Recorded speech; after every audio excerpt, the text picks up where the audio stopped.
What is the paranormal? What is the occult? The depth of humanity's obsession with the paranormal is equivalent to the length of its history. It is intimately woven into the fabric of our consciousness. Our nature is one that requires a seeking of answers to the unknown, and it is often well outside the boundaries of the ordinary where those answers are to be found. The word occult simply means that which is hidden from view. Its very nature presents a level of intrigue and mystery that begs investigation. Exploration and discovery are traits that are hardwired into the structure of the human mind, and it is that same mind which presents the next frontiers of our discoveries. In as many ways as we have grown and progressed, there are areas in which humanity is still in its infancy.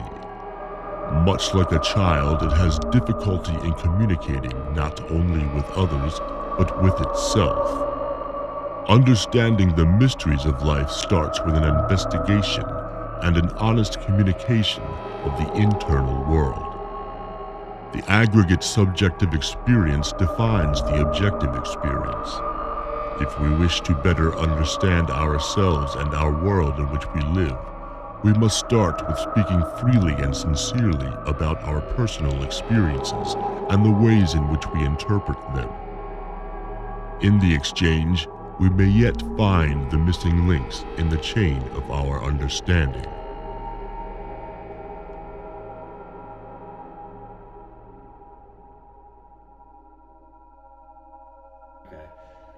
My earliest memory of something paranormal is when I was 16. I was playing guitar by myself, and I was downstairs in my parents' house. We had an outside stairwell that led to the basement, and my friends would come over frequently, and they would just walk in. So it was nothing to hear somebody coming down and just walk in the door. And I was there playing, and I kept hearing somebody coming down the stairs, and I would get up to look, and there was nobody there. And after a few times of doing this, the last time I went to the door to see if there was somebody there, I heard something whisper in my ear, "Over here." And I turned around, and I seen a black shadow run across the room, and I immediately ran out of the house. So my first experience is actually a story of my grandfather trying to talk to his wife that had passed. I don't remember if it was a Ouija board or a book, but the story goes he was trying to reach her, and then his closet doors just flew open. Okay, so the earliest one that I can really remember, and this has been a thing since the beginning of time. Like, I don't know a life where there wasn't something paranormal happening.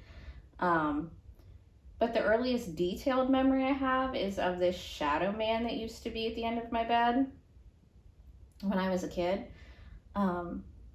And when I grew up, and we had internet and whatever, and I searched it up, it's a really common thing. Like, a lot of people see the same shadow man. And I think it's something totally different, but that's a whole other video. But yeah, the shadow man. I was a really weird child. I had a lot of strange experiences. I don't think I really understood them in the vein of paranormal at the time.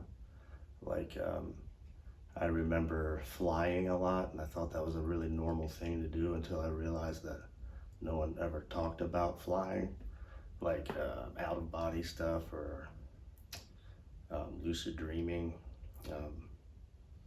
and that kind of never stopped. And then the show In Search Of is what really got me into the paranormal, because it exposed me to a lot of different things that I'd never even heard of before. And then I kind of started to realize how weird it was. This channel sort of modeled in that vein, in that it's more about the whole spectrum of the unknown. So what does it mean to speak of the paranormal? What exactly is metaphysical? These words bring about a host of confluences in the mind, but they are misnomers. The content of the words themselves insists that these subjects are outside the mechanisms of the natural world and beyond the scope of human understanding. Worse, they are saboteurs.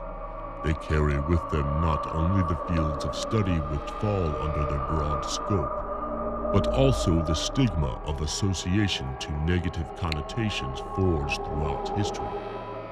The philanderers and grifters of the world have done much to contribute to the cheapening of these terms. The church has demonized them. They've aided in the obfuscation of knowledge by way of their own greed. Vast fields of information have been razed, their worth plundered by conmen and charlatans. In the modern age, we imagine we have a firm grasp on our understanding of the world. The modern thinker considers themselves a skeptic aligned with science and rationale. The realms of the paranormal are thought to be antithetical to their paradigm and are summarily dismissed as fantasy. But this is neither skepticism nor science. To be a skeptic implies a questioning. It does not have a premeditated idea as its goal. It is a questioning of everything, especially ideas which have become commonplace. It is not a denial of knowledge, but rather its pursuit. Science itself is not a set of ideas. It is a methodology, and its mechanisms can be applied to any endeavor which is aimed at attaining that which is unknown. Occult and paranormal study, just as religion and science, are tools which assist us in the acquisition of knowledge and truth.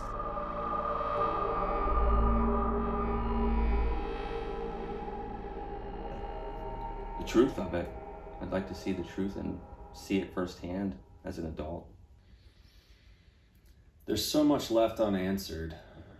I would love to be part of a crew that could find definitive proof of paranormal activity, of anything of that nature, that's still left undiscovered. So if I have a fear, like when I was a kid, the shadow man was scary, obviously. If I have something that I'm afraid of, then I have to find out everything there is to know about it so I'm not scared of it anymore. So if I can know everything about everything unknown, then I'm not going to be scared. Well, once you experience certain things, it changes the way you think. And when you change the way you think, then your whole perception changes. And then things kind of just start to keep happening. And like with every answer you get, there's like 10 more questions. And I have kind of a need to understand the answers to those questions. So it's kind of a fluid process that just keeps on happening. There's not really an off button. We live in an age of overwhelming amounts of data. Our senses are overloaded with stimuli, and we have become numb to the nuance of life's mysteries. The information swells in waves and crashes around us. The subtleties of the spiritual world are drowned in its roar. The human brain, bombarded on all sides with dizzying amounts of information, edits this intake to streamline what it considers to be the most relevant data. It will even fill in details that are not present in the objective world to provide a picture that is easily translated and assimilated into the stream of consciousness. All dimension exists here, now. The experience of these dimensions is predicated on the attunement of the mind. Perspective is based on the angle of perception. Sharpening the focus reveals greater depth of detail. The brain is a tool, and one that can be calibrated to perform an array of functions. The rationale of the ego mind will attempt to fit packets of information into a mold of something that is recognizable to the system. Allowing the mind to be open to possibilities increases the likelihood of their perception.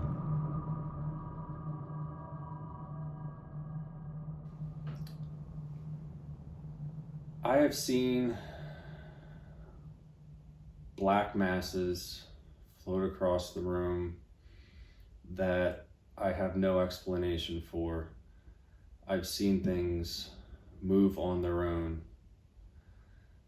I've heard scratching on walls, voices,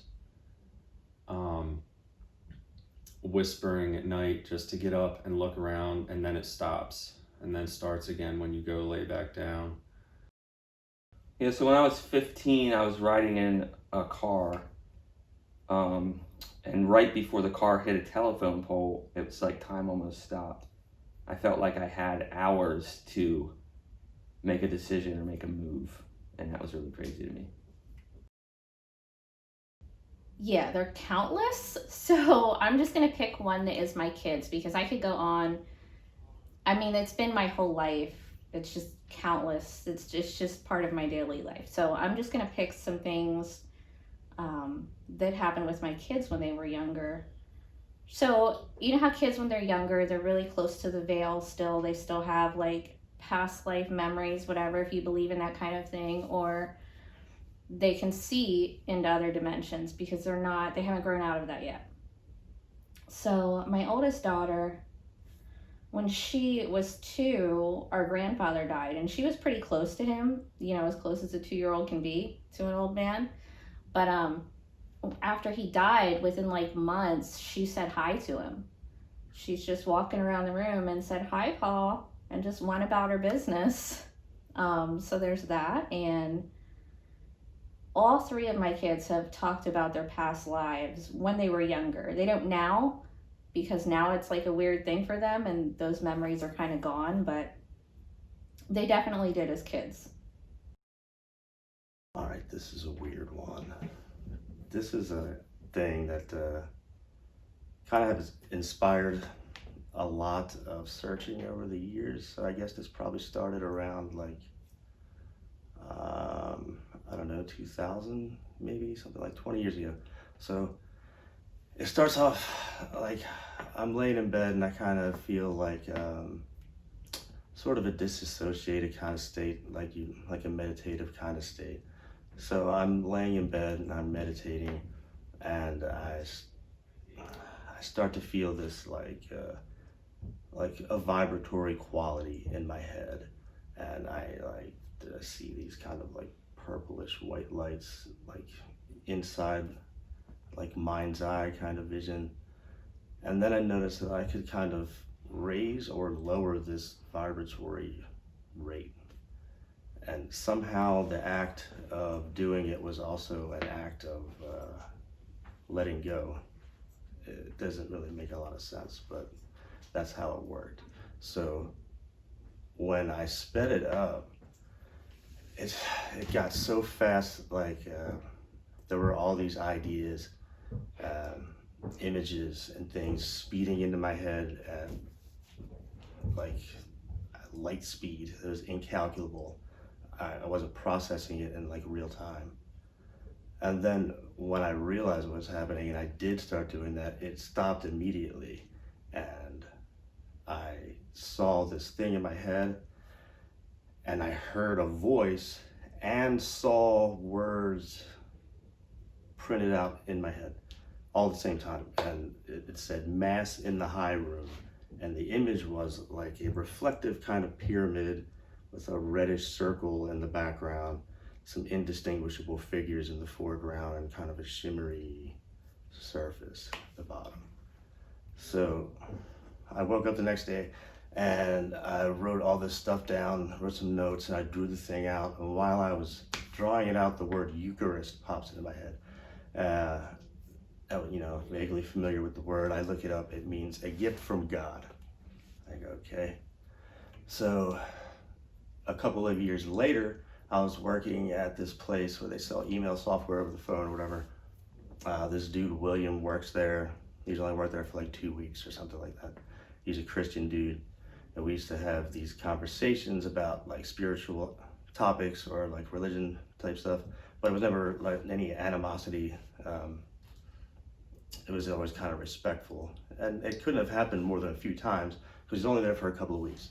So he goes to Mexico on his honeymoon, and while he's there, there's a dude painting on the street, and he says he doesn't speak a lot of English, but he tells him that it's the meaning of life, the thing that he's painting, And so this guy that I barely know, while he's on his honeymoon with his new bride in Mexico, thinks of me when he sees the painting. He buys the thing and he brings it all the way back to the United States, and he comes into work the next week and he shows it to me, and it's this thing right here, and it's exactly the thing that I saw in my head 2 years prior.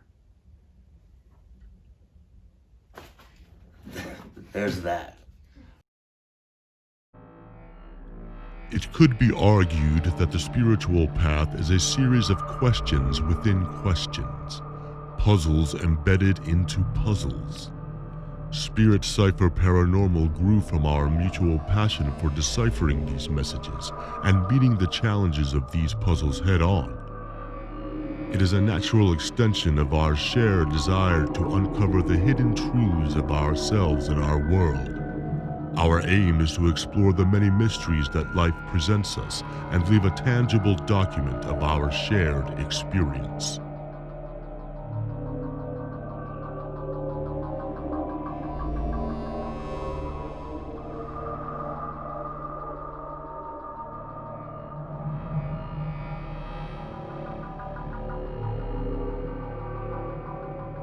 I just want to find definitive evidence, proof, to show other people that this does exist. That when you're telling people about these stories, they don't look at you like you're crazy, that you actually have evidence and proof to show. This one's easy. The continuance of the forever bond of family and friends. So I have a need to know everything. So basically just to answer all the questions that I have and, get stories like this out there to other people that, like, okay, so the shadow man thing, I didn't know that this was like a widespread thing until I was an adult. And here's this thing that a lot of people see. So a lot of people might be having certain experiences that they might not want to talk about, whatever. But if you put this sort of thing out there, they're going to feel more comfortable talking about their own things.